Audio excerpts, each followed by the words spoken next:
Okay, our next technique, we're going to be building on the twill concept and building on and doing a variation of this. We're going to be using two contrasting colors, and I've got them a little bit longer this time. I've got them probably 1.5 yards, but you can play with however long you want. The longer you make your pieces, the bigger your section will be. So this one, I'm going to do kind of a 3-2 twill. And this one, you do have to pay attention on some things because it's going to be traveling, so you're going to have to work your edges, making sure you catch the selvage, and also using your other yarn to catch your edge. So for this, I'm going to take my first yarn and I'm going to go over 3 under 2 all the way across.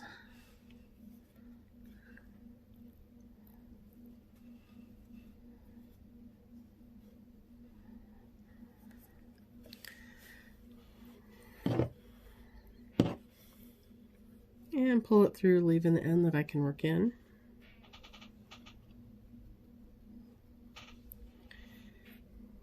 And then I'm going to take my other yarn and I'm going to start from the opposite side.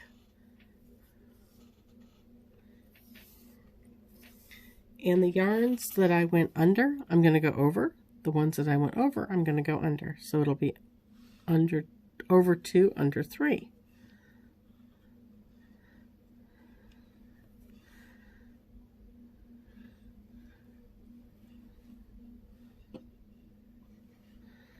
And this is basically a larger version or a wider version of this technique, only it's going to angle, but that just goes to show you can do this technique with different numbers. You don't have to do it always over 1, under 1.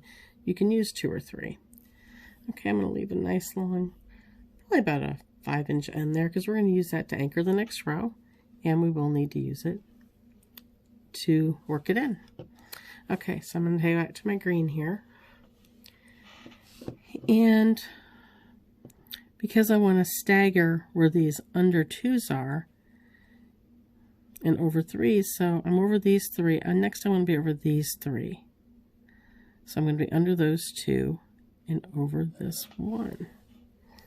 So I'm going to wrap that in there, and I'm going to go over that 1 and under 2 over 3, under 2 over 3,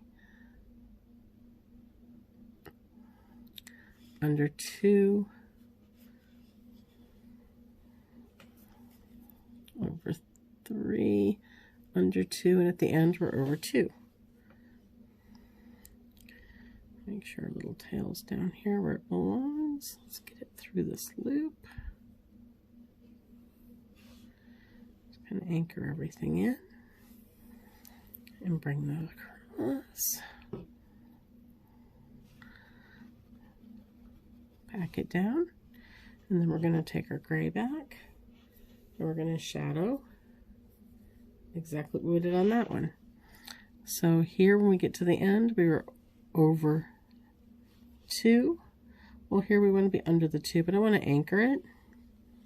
So we're going to wrap around the green yarn here, which will just anchor it. And we're going to go under those 2, over those 2, and then we get on the under 3, over 2, under 3, over 2, under 3, over 2, and then we're going to go under that 1 on the end. And say I get to here and I realize that, oh, I didn't get my yarn through the middle there like I have here. I want the yarn to go through that loop. So I will just get it off the corner of the loom and pull it through. So you see that yarn is inside that loop. And that just helps anchor everything. Don't get my edges pulled too tight. And pack it down.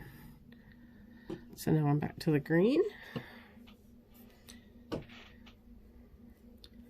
I got a little snaggle here, so let me get that out.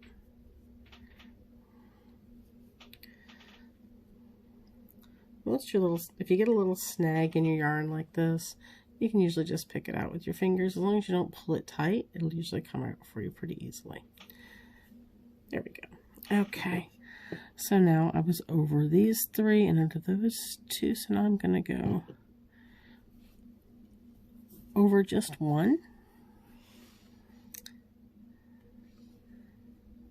and under the 2 and over 3 and under 2 and over 3 and under 2, over 3, under 2, and we end with over 2 here at the end.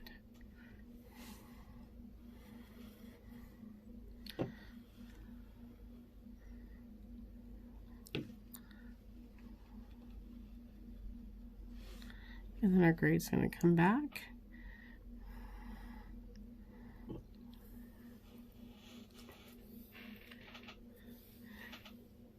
Remember, we know we're just going to shadow it, but we're going to wrap around this one.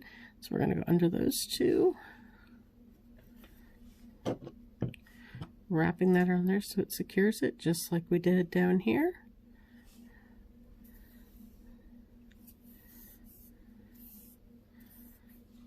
And over those 2, under these 3, over 2, under 3, over 2, under 3, over 2, under 1. And you can play with this. You can do different variations, different size, you know, how many stitches you want to, how many warp ends you want to go over. But you can see how that's going to give us that kind of cool diagonal. And our gray stripes are a little wider than our gray. Our green stripes are a little wider than our gray.